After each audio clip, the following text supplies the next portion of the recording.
क्या आपको पता है गाइज कि इंडिया में 85% मेन और 67% वुमेन मस्टरबेट करती है।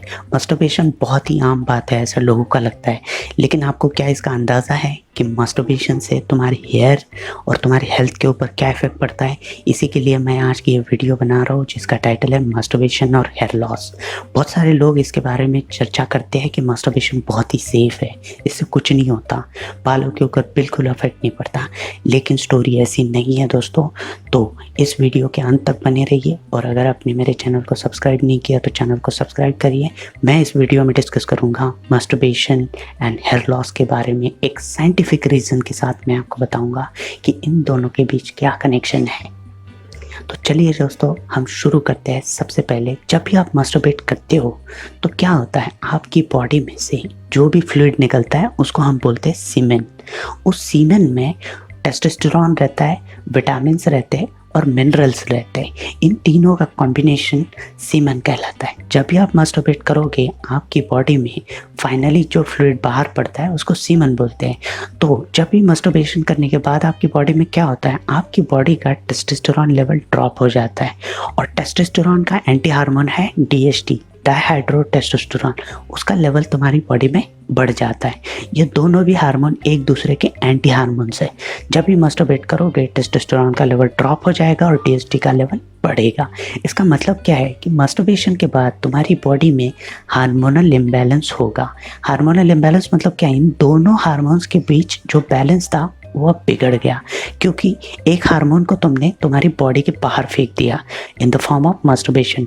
तो अब होगा क्या, इन दो हार्मोन्स को बैलेंस करने के लिए तुम्हारी बॉडी कुछ ना कुछ तो रिएक्शंस करेगी। तो इन दोनों को बैलेंस करने के लिए तुम्हारी बॉडी करती है कैल्सिफिकेशन। कैल्सिफिकेशन क्या है, तुम्हारी बॉडी की जो सॉफ्ट टिश्यू है, सॉफ्ट टिश्यू मतलब तुम्हारी जो हेयर फॉलिकल्स है, उसके ऊपर कैल्शियम का जम जाना स्टार्ट हो जाता है। तो जब भी तुम इजैकुलेट करोगे तो तुम्हारी बॉडी में कैल्सिफिकेशन नामक प्रोसेस बढ़ेगी और कैल्सिफिकेशन की वजह से तुम्हारे जो हेयर फॉलिकल्स थे वो धीरे धीरे ब्लॉक होना स्टार्ट होंगे with the help of calcium.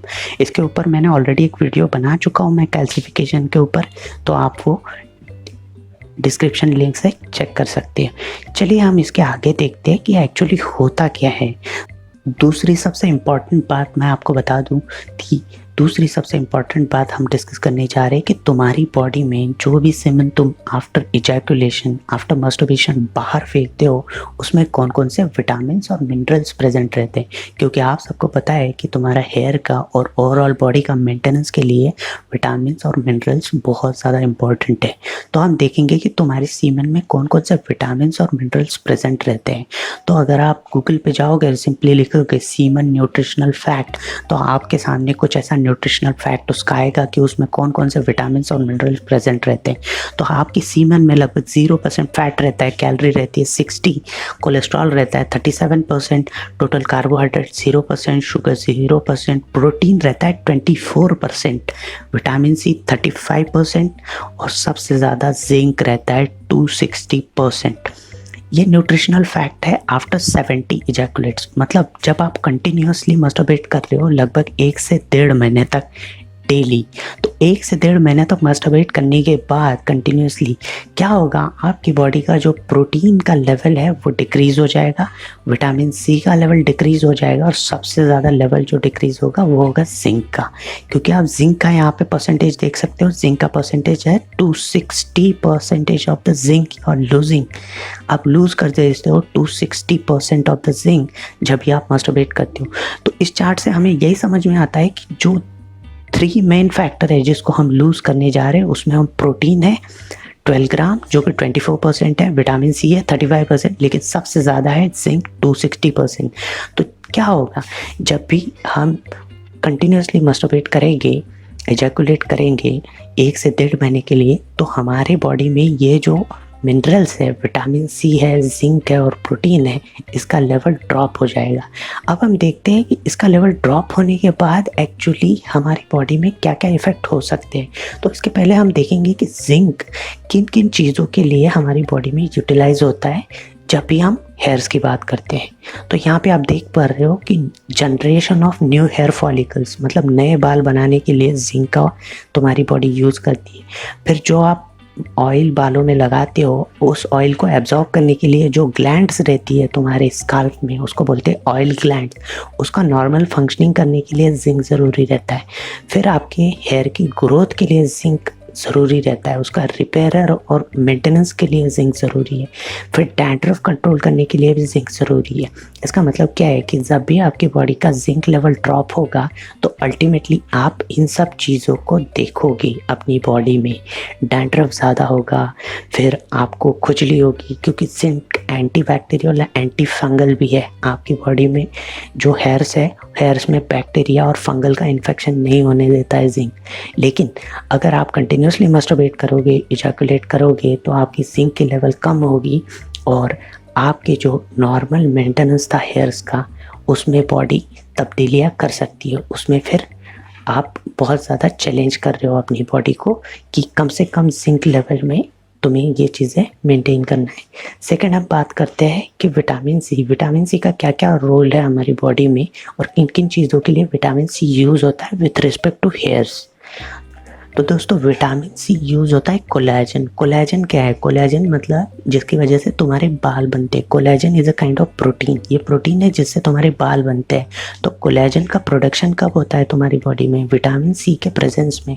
अगर विटामिन सी तुम्हारी बॉडी में इनफ नहीं है तो कोलेजन का प्रोडक्शन नहीं होगा। इसका मतलब क्या है? इसका मतलब यही है कि तुम्हारी जो बालों की बढ़ने का जो रेट था वो अल्टीमेटली कम हो जाएगा। फिर आता है स्प्लिटिंग हेयर्स। स्प्लिटिंग हेयर्स मतलब दो मुँहे बाल। आपने देखा होगा कि आपके बाल बहुत ज़्यादा ऐसे स्प्लिट होने लगते हैं, तो ये क्लियर इंडिकेशन है कि आपकी बॉडी में विटामिन सी इनफ अमाउंट में प्रेजेंट नहीं है। फिर आप देखोगे कि बहुत सारे जो यंगस्टर्स रहते हैं 20, 22, 25 साल की उम्र में ही ग्रे हेयर्स हो जाते हैं। क्यों होते हैं?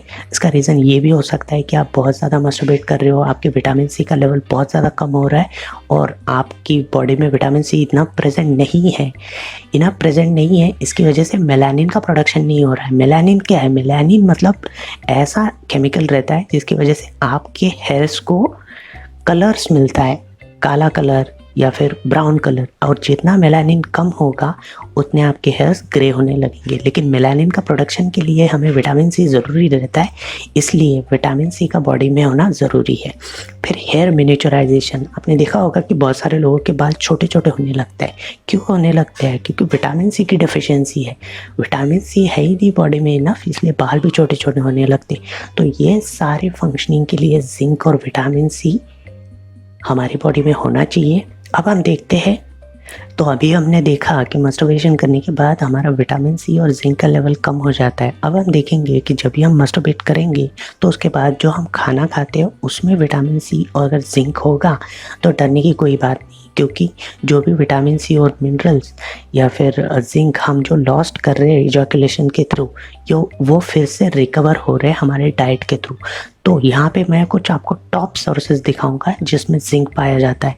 तो सबसे टॉप सोर्सेज है जिंक के, वो है नॉन वेजिटेरियन सोर्सेज। उसमें आता है रेड मीट, अंडे, ऑयस्टर्स, ये सारी चीज़ों में जिंक बहुत मात्रा में पाया जाता है। फिर उसके बाद आता है वेजिटेरियन सोर्सेज, उसमें भी आता है नट्स, फिर डार्क चॉकलेट, ओट मिल, इन सब चीज़ों में एक मॉडरेट अमाउंट में जिंक पाया जाता है। और सबसे कम जो जिंक पाया जाता है वो रहता है लेगम्स, चीज़, इन सब में बहुत ही कम मात्रा में जिंक पाया जाता है, लेकिन पाया जाता है, इसलिए मैंने इनको टॉप सोर्सेस में लिया है।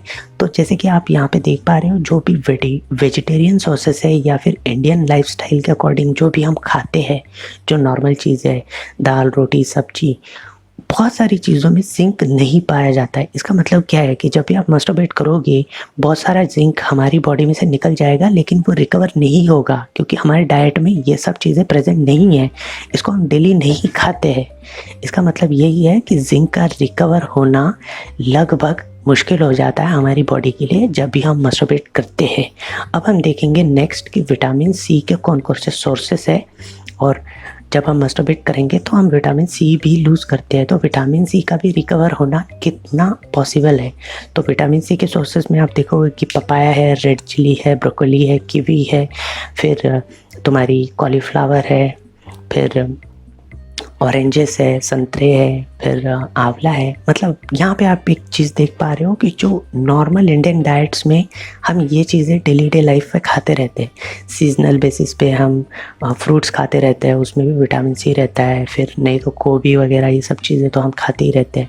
तो इसका मतलब क्या है कि जब भी तुम विटामिन सी लूज़ करोगे आफ्टर मस्टरबेशन तो विटामिन सी रिकवर हो जाएगा, क्योंकि हमारा जो इंडियन डाइट हो वो वैसा ही डिज़ाइन है और उसमें लाइफस्टाइल में विटामिन सी के सोर्सेस इजीली अवेलेबल है, लेकिन जिंक का वैसे नहीं है।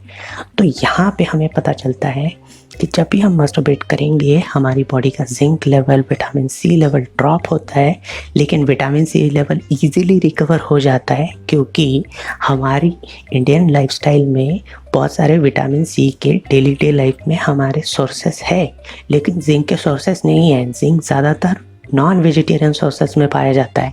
तो इसका मतलब क्या है, कंक्लूजन क्या है फिर? हेयर लॉस होता है मस्टरबेशन से या नहीं होता है? कंक्लूजन यही है दोस्तों, मस्टरबेशन से तुम्हारा हेयर लॉस होता है अगर आप बहुत ही एक्सेसिव मस्टरबेशन करोगे, डेली मस्टरबेशन करोगे कंटिन्यूसली फॉर 3 to 4 मंथ्स, तो आप डेफिनेटली तुम्हारी हेयर की जो क्वालिटी थी उसमें डिग्रेडेशन पाओगे, क्योंकि तुम अपना जिंक कंटिन्यूसली निकाल रहे हो और उसको फिर से रिफ़िल नहीं कर रहे हो। लेकिन अगर आपका डाइट बहुत अच्छा है जो उसमें नॉन वेजिटेरियन सोर्सेस है, तो आप अगर मस्टरबेट करते भी हो तो आपके जिंक का जो लेवल है वो फिर से नॉर्मलाइज हो जाता है, या फिर अगर आप जिंक की टैबलेट्स भी लेते हो तो उससे भी नॉर्मलाइज लेवल हो जाता है। तो आपको डरने की बात नहीं है, आपका मस्टरबेशन से कोई हेयर लॉस के ऊपर इफ़ेक्ट नहीं होगा। लेकिन सबसे पहले आपको ये बात को ध्यान में लेना ज़रूरी है कि तुम्हारी बॉडी सबसे लास्ट में हेयर का मेंटेनेंस करती है।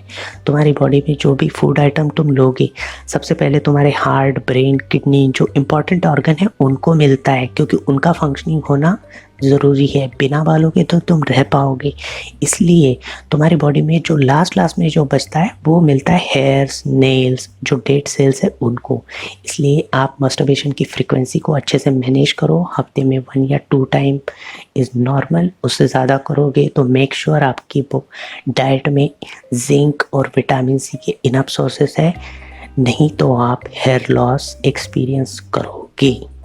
इस वीडियो के बाद आप कमेंट में ज़रूर बताना कुछ अपने डाउट्स हो तो, और वीडियो आपको कैसी लगी एक लाइक ज़रूर कर देना, और अगर आप किसी टॉपिक पे वीडियो चाहते हो तो कमेंट बॉक्स में ज़रूर बताना। चैनल को सब्सक्राइब ज़रूर करना। जय हिंद, वंदे मातरम।